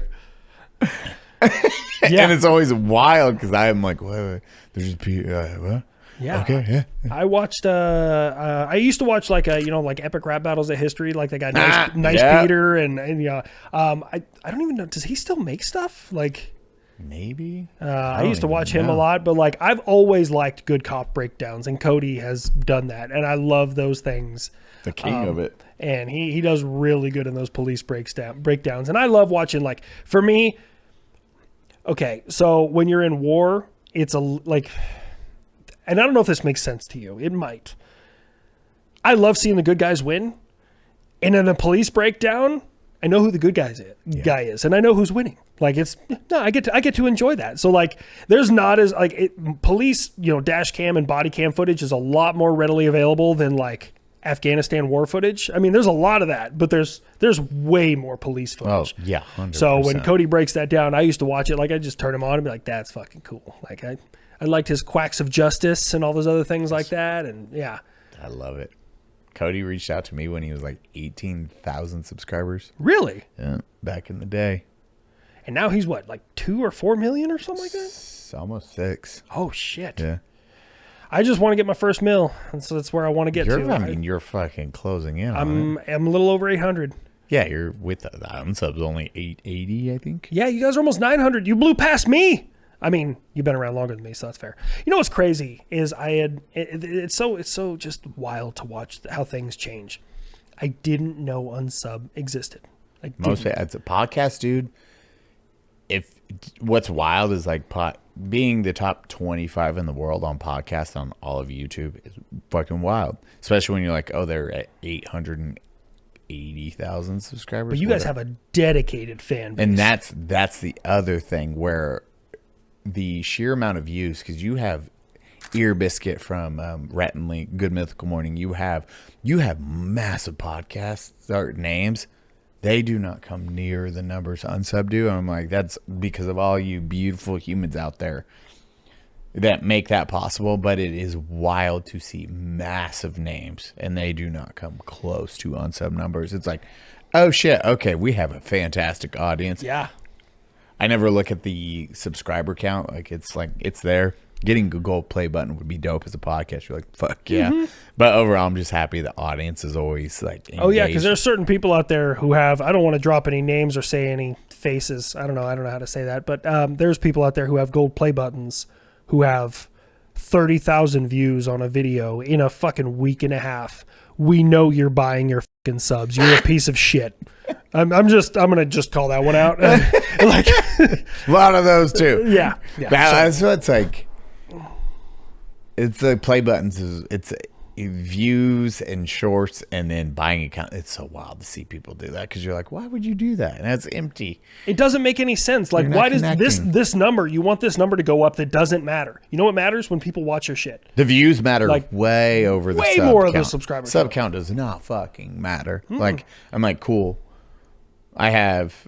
Like Say Hi's cruising, and I'm glad. Like I have 4 silver play buttons, and I'm like fucking dope. I just got my second one from Kind of Consensual. Boop, dude, I know. Isn't it wild? Yeah, like you're like, what the fuck? Like unsub clips, Kind of Consensual, Say Hi.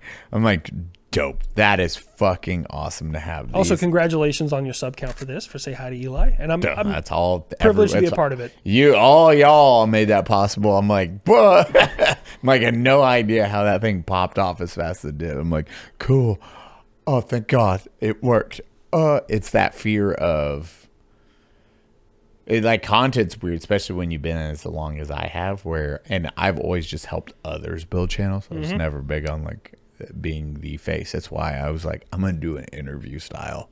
If I want to do a podcast, even will be an interview style podcast. So that way I can shut the fuck up, have other people let talk. us ramble. Yes, and then everyone loves that. You do. Okay. I mean, that is like one of your superpowers. You have an uncanny way of getting people comfortable about talking. I've been on several podcasts. I've been on several different. I'm not going to call anybody out, but there are some of them that just talk through you, and like they want to tell you kind of about their life story, and it's like, cool, I'm here, but you, like, even on Unsub and here, you make me feel like you want me to be here, and I want to hear your story. I want to hear your background, and a lot of viewers understand that's what they get when they see Eli Doubletap. Like they're going to get that, and so it is just a privilege to be a part of it with you guys overall.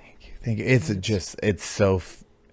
It's awesome, and I think it's really motivating because it motivates me, which I usually think, okay, this should motivate others, and then it shows others you can, no matter where you are in life, this is a possibility for you as long as you work hard, put in the effort. If you want to start a YouTube channel, if you want to, like, you can be full-time in the military, like almost retiring, and you can still make that pivot and be like, hey, look, this is a possibility, and it's going to be way better than the military.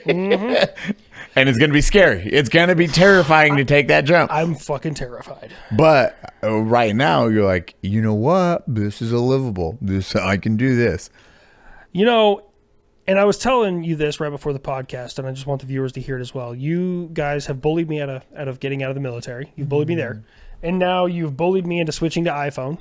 Do you want to try some crack? Dude, like thank you. let's just go find some crack. Let's do heroin. Yeah, or crack. He's bullying me now. Let's see Yeah. what Ethan's motivates us into. Next episode of Say Hi to Eli. Your hair's straight up. You're strung out. Oh, those bad times. Eli's a $110 now. Ethan's a $130. Should have listened to him. It was a mistake. Don't do crack, kids. We learned so fast. That's going on the intro clip. Don't do crack, kids. And on that note, Ethan, what would you like to say to the audience as a closing statement? And we will go with... We'll go with what? Hold. Hold. Hold. A piece of advice to the audience for how to succeed in life, and then the most important thing you were ever told on career. Those are actually one and the same in my world. Perfect. The best piece of advice I've ever been given was from Staff Sergeant Casey Grukowiak. He was killed Monday, August 30th, 2010. I literally, as a joke, almost said God rest his soul, just because my friends, that's it. Like, the ones, and then it's like, and then you say that, I'm like, okay, so, he was KIA in action. Yep. So Godspeed to him. Yep. Him and Mark were killed. I got into a low spot. You told that story. I did. Did I? Yeah. He taught me. Your first episode. It's not the obstacles in your way. It's how you overcome those obstacles that defines who you are. And everything in life. And you know what? I will add a second piece onto this. Say that again. It's not the obstacles in your way. It's how you overcome those that define who you are. That is a good fucking leader right there. Yeah. No one cares how many times you get knocked down. It's how many times you get the fuck back up. That's just the reality of life in general. That is business. That is anything in life. How many failures you will have in life. That's going to fucking happen. That is, you are going to lose. You're going to get knocked down. You're going to get beat up. You are going to have the world against you multiple times, especially if you have that entrepreneurial mindset and you want to get somewhere. If you want to make a mark in the world, that is going to happen. The greatest individuals are the ones that understand that and then push through it, because they know, okay, I can learn from this. I can learn from this. Yep. I can learn from Everything in life is an obstacle, no matter how bad it is. If you're broke, it's an obstacle. If you lose your job, it's an obstacle. Like, these things are just obstacles in your way. Figure it the fuck out and get through it, because you got it. And then the other thing is, this goes for men and women. There's a lot of people that like, I got to have the newest iPhone. I got to have this. I got to have that. I got to have. And this one thing that I've never lost focus on is my wife is my absolute number one priority. And if I have a roof over my head, my wife has food. I don't have any children, but if your kids have, food, clothes on their back or anything like that, it doesn't matter who you are a wealthy individual. That is what matters in life, is that if your family is taking care of it. You don't got to have all the money in the world. You don't got to have the nicest, newest car. And none of that shit. If you have that, you are a wealthy individual. You are 1% of I think it's less than 1% of the human population. If you can do that, you literally have more than 99% of the human population just by being able to do that one single thing. Yeah. Which is fucking wild. A lot of people they do not realize how good they have it, especially in the United States. Oh, we get gaslit into thinking that like we have it worse than we do. And we're a third world country and it's hard, and look at our trials and tribulations, and you're like, you have never seen hardship and you've never experienced what a true third world country is or what war is. Yeah. Fucking zero idea. I wish you could see the difference between an American like poor person and someone over else, like anywhere else in the world, usually as a poor person. Like ours, you still have enough body fat on you. You're not missing meals. Like, yeah, you don't get to eat as good as some other people. Like, I mean, yeah, life is kind of, things are tight. You got to, budget. You got to be smart with your money. But in other places, you're emaciated. You're starving to death. You have malaria. Like, you're fucking struggling. So, like, it doesn't matter how tight things are. If your shit is taken care of, you're a wealthy individual. You're doing really good. And that should motivate you. And that's a lot of it's like, look at it as a speed bump in the road. It's not the end of the world. It's just a speed bump for you to learn from and then pick yourself up and then keep pressing forward, and then use that knowledge that you gained from that experience. And it could be hard. It could be tough. It could suck. But use that knowledge to now help yourself and then help others as they progress in life or in these experiences. And they might hit the same one, and you're like, hey, here, this is what I did to make it easier to learn faster, and like, oh shit, thank you. Or it helps people skip that speed bump, and now they progress faster in life because of you. So it's like finding that positive. I think it was an individual asked an African from a tribe, and they couldn't conceptualize. They just knew America was the place that people committed, and you had to blur that the word, but they couldn't understand someone taking their own life. And they're like, well, how? Why? Because this is Africa, where you're like, these are tribes people. They still hunt and gather, and to them that was such a foreign concept of taking your own life. And that registered. So to me, I was like, holy shit, that's fucking powerful. You have people like surviving, not like, oh, go home and just go to the grocery store, have a bag of popcorn for dinner. Fucking, oh, my life sucks. It's like, I'm surviving day to day to provide for my family. If I do not hunt and kill today, my family then will suffer from this, and my tribe might suffer. And that was such a foreign concept, and that was the one thing they didn't understand about America, and they thought it was bad. They're like, America must be really bad if you do that. And you're like, holy shit, dude, what? Yeah, Because of the stories you heard, and just because of that, now you think this country is bad, and you're like, what the fuck? Perspective changes everything, dude, man. Yeah. And I mean, like, even for me, like I told that in the last episode, is like my life got real difficult. And I started making videos, and I started, just trying to make people laugh, because I didn't want them to feel the same way I did. And that I treated it like an obstacle. I needed to overcome this. And look where the fuck I am now. Like, I wouldn't be here if I didn't have that difficulty and that adversity in my life. So you never know what your potential is out there, kids.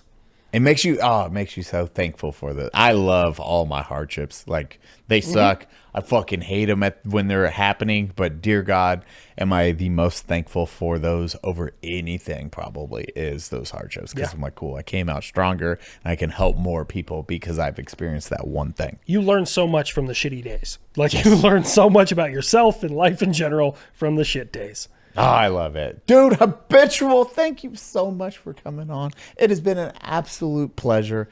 You are always a fantastic interview and always an amazing guest. I've said that for Unsub and for this. It's one of my favorite people to interview or just to have on. So thank you so much, my friend. You're very welcome. And thank you so much for having me here. And thank you for me being on the live show. And if this airs before the end of the live show, get your tickets. It will. Where do we find you, Mr. Habitual? You will find me at habituallinecrosser.com. And then you will now see, probably by the time this airs, I now have a 4th exclusive show on Pepperbox. God damn.